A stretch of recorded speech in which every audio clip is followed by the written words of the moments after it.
ഇവിടെ ഇരുന്ന് പഠിക്കുന്നതാ നല്ലത്. അതാവുമ്പോ അമ്മയെ അപ്പുറത്തെ വീട്ടിലെ ത്രേസ്യമ്മച്ചി പറയുന്ന പരദൂഷണമൊക്കെ കേട്ട് സുഖിച്ചിരിക്കാം.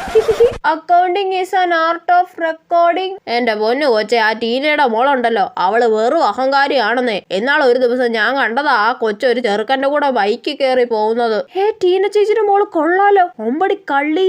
എന്റെ കൊച്ചുമോളുണ്ടല്ലോ മിന്നൂസ്, അവളാണെങ്കിൽ കോളേജ് വിട്ടാ വീട്, വീട് വിട്ടാ കോളേജ്, അത്രേ ഉള്ളൂ. പിന്നെ അവളാ ഈ നാട്ടിലെ ഭൂലോക ഉടായിപ്പ്. അതേപോലെ ആ കേശവന്റെ മോന്റെ മോൻ, അവർ റോഡിൽ നിന്ന് ബീഡി വലിക്കുന്നത് ഞാൻ കണ്ടതാണെന്നേ. അയ്യോ അവനോ? അവൻ പണ്ട് ആരോടും മിണ്ടാത്തൊരു ഇൻട്രോവേർട്ട് ആയിരുന്നല്ലോ. പിള്ളേരുടെയൊക്കെ ഓരോരോ മാറ്റവേ. അയ്യോ അമ്മ ഇങ്ങോട്ട് നോക്കുന്നുണ്ട്. Accounting is an art of recording.